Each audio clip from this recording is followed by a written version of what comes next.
빨갱이 새끼는 죽여도 괜찮아. 홍 후보님께서 그 후보가 되시는 과정에서 그 친박 끌어안기에 적극 나서셨다 이런 평가가 있었습니다. 짧게 여쭤보겠습니다. 단답 형식으로 질문을 드릴게요. 그 향후 집권하시면 친박계 인사들에도 능력이 있다면 장차관이나 요직에 발탁하거나 등용하시겠습니까? 집권하면요, 그분들 전부 친홍계가 됩니다. 그거 친박계는 대통령 파면되면서 끝났습니다. 또 일부 핵심들은 이미 같이 대통령하고 탄핵을 받았습니다. 그렇기 때문에 일부 핵심들은 다음 정부의 전면에 나서기가 어렵습니다. 그런데 나머지 분들은 집권을 하면 전부 국정 지지 세력이 되기 때문에 전부 홍준표 밑으로 다 들어오게 돼 있습니다. 네, 박근혜 전 대통령의 탄핵 과정에 대해서 질문드리겠습니다. 박 전 대통령 탄핵 과정에 대해서 민주주의가 아니라 민중재판이다. 그리고 박 전 대통령이 정치투쟁에서 졌다. 이런 평가도 하시고 했는데요. 박 전 대통령에 대한 탄핵에 대해서 어떻게 규정을 하고 계신지 조금 자세히 설명해 주십시오. 저는 그 탄핵을 정치투쟁으로 봅니다.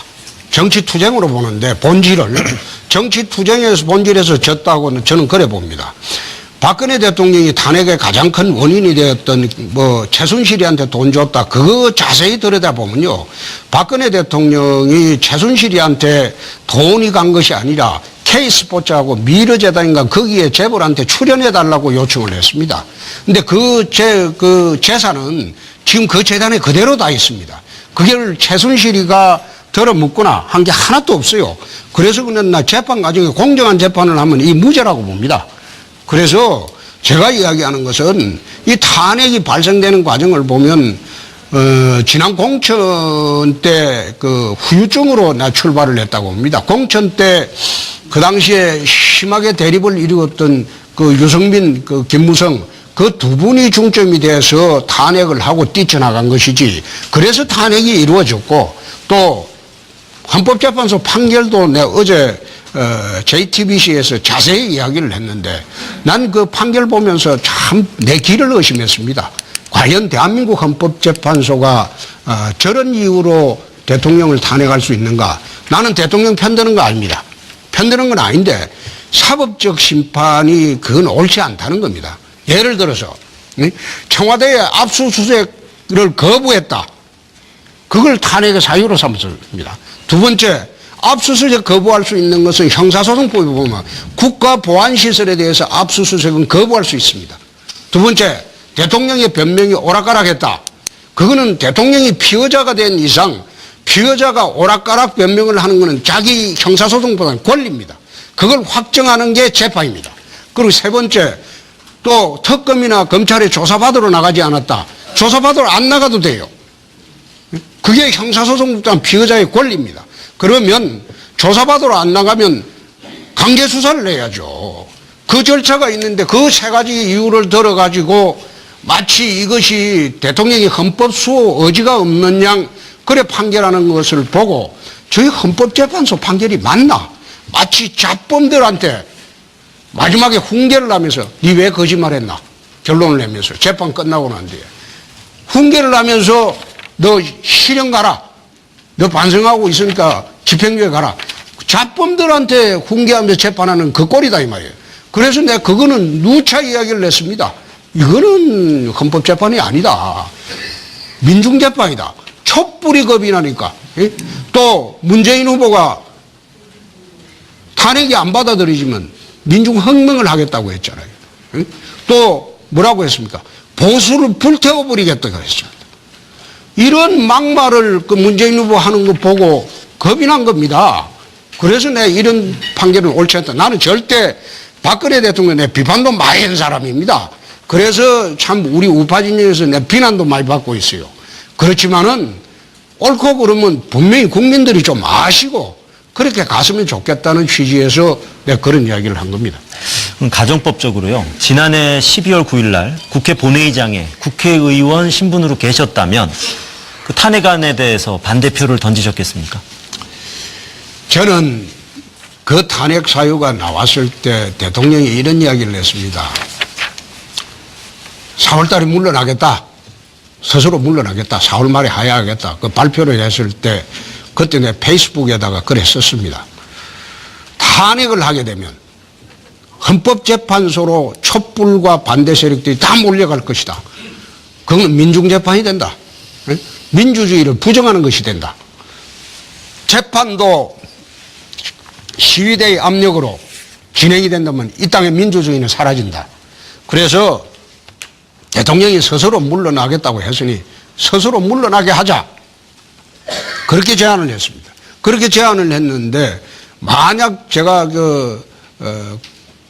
국회에 있었다면 저는 탄핵 사유가 적절치 못하다. 탄핵 사유는요, 확정된 증거가 있어야 됩니다. 그 탄핵 사유에 나와 있는 거 보면 아직 재판 진행 중이에요. 재판이 끝나고 확정이 돼야지 탄핵 여부가 결정이 되는 것이지, 확정된 증거가 하나도 없는데 검찰이 기소장 내고 특검이 수사 결과 발표했다고 해서 그게 모두 유죄입니까? 그게 모두 유죄라면 그 재판이 필요 없죠.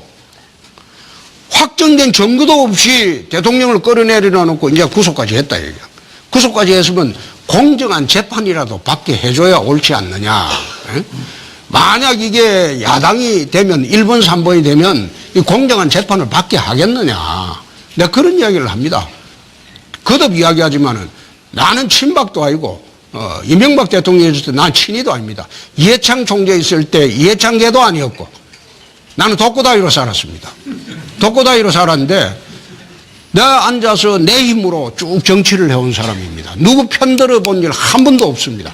이굴리를 떠나서 내가 생각하는 바를 국민 앞에 못 밝힐 일도 한 번도 없습니다. 네. 그러면 방금 말씀을 하셨는데 홍 후보님이 집권을 해야 박 전 대통령이 올바른 재판을 받을 수 있다. 공정한 재판을 받을 수 있다. 네. 공정한 재판. 네. 하나만 더 여쭤보겠습니다. 그 탄핵 반대를 주장했던 태극기 집회에 대해서 지지자들이 있었습니다. 또는 참석자들도 있었습니다.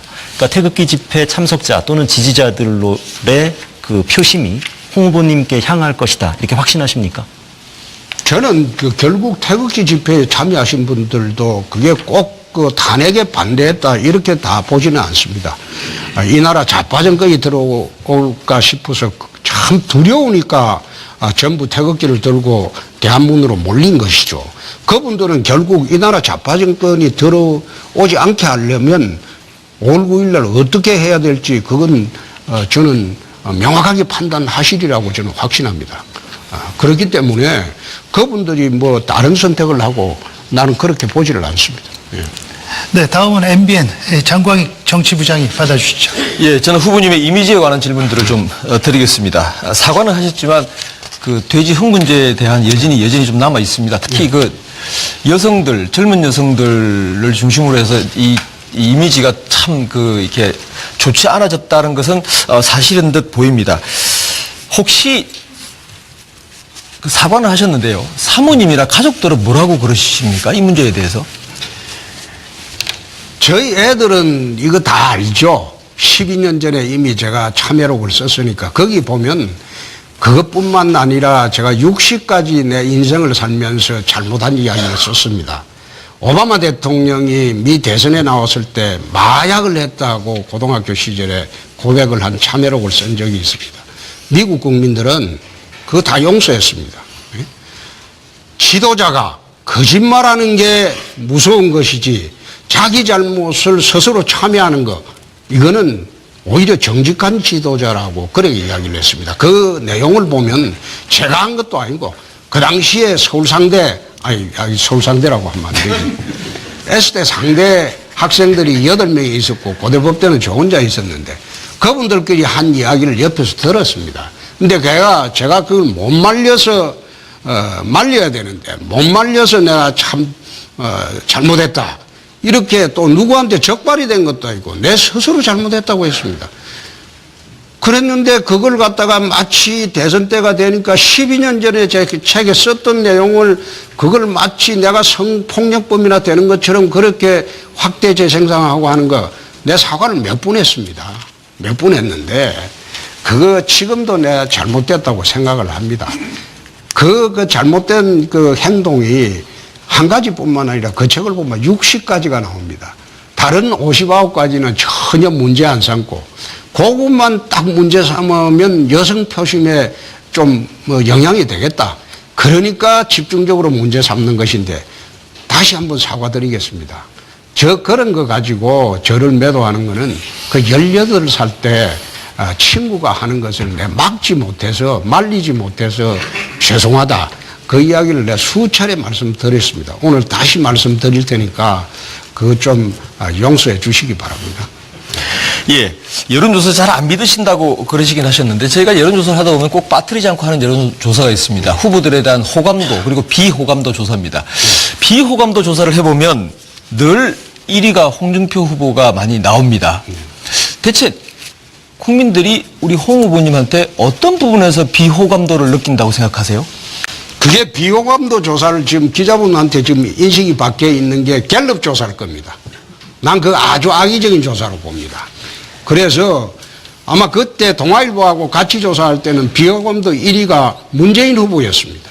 2위가 저였고 지금 어제 그 대구방송 비호감도 조사는 압도적인 1위가 문재인 후보입니다. 지금 거꾸로 돼 있는데 갤럽 조사한 게 그게 난 그게 아주 악의적으로 조사한 걸로 알고 있습니다. 그래서 그거 가지고 자꾸 질문하시는데 비호감도가 좀 있다는 것은 그만큼 극렬한 반대층이 있다는 겁니다. 지난번에 미 대선 때 트럼프 비호감도가 압도적으로 1위였습니다. 그렇지만 트럼프가 됐습니다.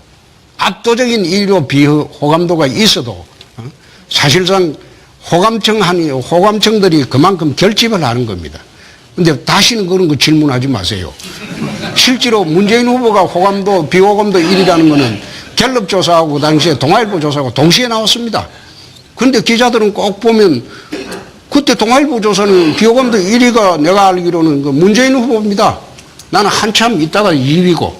근데 그걸 꼭 그 패널들이 종편에 내가 종편 보면서 느낀 게 왜 종편이냐? 요즘도 보니까 종일 편파 방송한다고 종편이에요. 그래서 이 종편을 제가 만들었습니다. 예? 제가 만들고 내가 요즘은 종편 보면서 참 후회를 합니다. 그 당시에 그 종편 만들 때 그 법을 그 민주당 반대 무릅쓰고 제가 만드는 법입니다. 그래서 좀 이제는 좀 평상심을 가지고 보도를 해 주셨으면 합니다. 예. 네. 계속해서 질의 이어가겠습니다. CBS 김재덕 논설위원 시작해 주시죠. 네, 후보께서는 성완종 리스트 사건으로 이제 대법원 재판을 받아야 됩니다. 대통령이 당선되면 재판이 정지된다 이렇게 말씀하고 계시지만 대통령 임기 전에 발생한 사건은 불소추 특권의 대상이 아니다. 그래서 재판이 계속돼야 된다. 이런 해석이 많습니다. 그리고 대법원도 주심을 대법관을 지정했고요. 8월 중에 선고가 내려질 걸로 이렇게 알고 있습니다. 후보께서 법을 너무 자의적으로 해석하시는 거 아닙니까? 법을 자의적으로 해석하는 게 아니라 그 사건은 법률심이기 때문에 법률적 쟁점만 봅니다. 그런데 내 사건은 이완구 총리 사건하고 달리 증거 능력 전부 다 인정했어요. 이완구 총리 사건은 성완종의 그 메모하고 그걸 증거 능력을 인정을 안 해서 무죄입니다. 제 사건은 보면 그 증거 능력을 전부 인정 다 했어요. 검찰이 제출한 증거 중에서 판단 안 한 게 하나도 없습니다. 그런데 사실관계로 무죄가 된 겁니다. 저한테 돈이 온 게 아니라 중간에서 떼먹었다. 그래가 무죄가 된 것인데 또 그 과정에서 항소심에서 돈 전달했다는 사람이 검사가 하도 시켜가지고 하도 보름 동안 부부하고 불러가지고 윽박지르는 바람에 부득이하게 거짓말한 부분이 있다. 가장 중요한 부분에 거짓말했다고 실토를 냈습니다. 그렇기 때문에 제 경험상 그거는 대법원에서 유죄될 그 파기환송된 확률이 0.1%도 안 됩니다. 하다못해 내가 그 파기환송되면 내 누구처럼 내 자살할 수도 있다. 내가 그 소리까지 했습니다. 근데 그거 가지고 자꾸 시비를 거니까 내가 참 그렇네요. 그러니까 재판이 진행돼도 무죄가 나올 거다 이렇게 확신하시는 거죠? 다음 무죄라고 확신이 안 되면 어떻게 대통령 선거에 나왔겠습니까? 그거는 난 성완종이를 몰라요. 내가 문재인 후보한테 물어봤어요. 아니, 내가 성완종이한테 엮였다고 자꾸 이야기하는데 당신은 그 민정수석이나 그거 하면서 성완종이 사면을 왜 한 정권에서 2번이나 해줬냐? 그 사면할 때 내가 알기로는 몇 입으로 안 해주는 줄 아는데 그 몇 입으로 사면 2번이나 해줬냐? 그래 물으니까 답변을 못 하잖아요. 네, 그리고 경남도지사직을 이제 시한 3분 전에 사퇴해서 보궐선거를 아예 할 수 없도록 원천 차단하셨는데 경남도민의 참정권은 제한하면서 유권자들한테 표를 달라 이렇게 하시는 게 이율 배반 아닙니까? 그 후보께서 본인 좌우명도 아마 뭐 뜻이 크고 기계가 크다 뭐 이런 사자성어를 좌우명으로 삼고 계신 걸로 알고 있는데 꼼수 사태, 목리 사태 이런 비판 계속 이어지고 있습니다. 이 부분에 대해서 어떻게 생각하십니까? 그러면 지금 대선에 나온 국회의원 3분은 왜 사퇴를 안 합니까? 안철수 후보는 보궐선거 이번에 없애기 위해서 5월 9일 이후로 사퇴를 했습니다. 그렇잖아요. 4월 9일 이후에 사퇴를 했어요. 그럼 유승민 심상정이는 왜 사퇴를 안 합니까? 나는 임기가 1년 2개월밖에 안 남았어. 이걸 제대로 선거를 하려고 하면 경남도에 줄사퇴 파동이 있습니다. 그렇게 해서 선거 비용이 한 300억을 지방비가 들어가야 됩니다.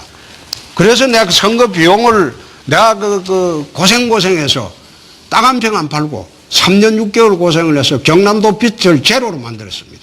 지금 아마 광역단체가, 빚 없는 광역단체가 지금 아마 사상 최초로 경상남도가 빚이 한 푼도 없습니다. 재정건전화를 했어요. 그 재정건전화를 하고 청렴도를 14위 하던 걸 1등으로 만들어 놨습니다. 그럼 경남도를 전부 깨끗하게 다 만들어 놨는데 내가 앉아서 열흘 정도 먼저 사퇴를 했으면 내 대선 운동을 열흘 더 할 수 있었어요. 그런데 내 대선 운동을 포기하더라도 우리 도민들한테 내가 300억을 부당하게 쓰는 것을 막아야 되겠다.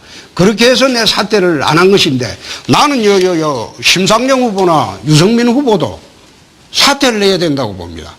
그 사람들은 임기가 지금 3년 이상 남았어요.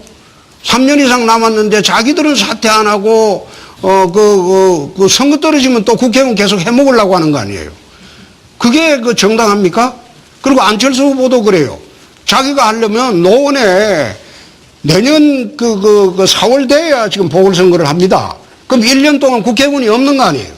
그럼 자기가 사퇴하려면 4월 9일 이전에 했어야죠. 자기도 보궐선거 이거 5월 9일 날 안 하려고 사퇴 늦게 했잖아요. 그런 식으로 자기들 비난해야지 왜 도민의 아까운 세금을 갖다가 1년 2개월짜리 도지사 뽑는 거 이거 출마하기 전에 도의 모든 중요 정책을 1년 2개월 동안 중요 정책을 다 결정해주고 나왔어요. 이제는 직무대행자가 하면 새로운 결정할 게 없습니다. 그런데 나보고만 자꾸 꼼수사 때 언론이 많이 기울어져 있다는 것도 바로 거기에서 나 기인한다고 봅니다.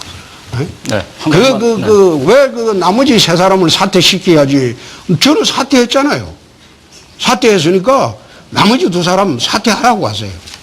네, 한 가지만 더 질문 드릴게요. 숨어있는 보수표가 결집하면 대선에서 이길 수 있다고 이렇게 말씀을 하시는데, 만약에 대선에서 패배하면은 책임론에서 자유로울 수는 또 없습니다. 만약에 대선에서 패배하시면은 정계 은퇴하겠다. 이렇게 이 자리에서 선언하실 생각 없으십니까, 혹시? 문재인 후보가 대선에서 지고 정계 은퇴를 했어요. 하고 또 광주에 표심 자기가 은퇴 안 오면 지금 정계 은퇴하겠다. 문재인 후보 정계 은퇴 발언을 5번이나 했습니다. 그런데 지금 대통령 후보 나와서 뛰고 있잖아요. 정계 은퇴라는 게 지금 이 자리에서 제가 한다고 해서 그 약속 지켜지리라고 보십니까? 그리고 무너진 정당 가지고 지금 악정고투를 하고 있는데 내한테 무슨 책임을 묻겠습니까? 홍준표 아니면 자유한국당에서 이런 대선 끌고 나갈 수가 없습니다. 제가 그래도 보궐선거에는 자신이 있는 사람입니다. 2001년도 동대문 보궐선거로 내 국회로 다시 돌아왔고 2012년도 경남지사 보궐선거로 내 다시 돌아왔습니다. 이번 대통령 선거도 보궐선거입니다. 짧은 기간 내에 판을 뒤엎을 수 있는 사람은 대한민국에 홍준표만큼 그런 능력이 있는 사람은 없습니다. 지금 짧은 시간 내에 지금 다 뒤엎어 놨습니다. 오늘 토론 나가고 나면 아마 판도가 더 바뀔 겁니다.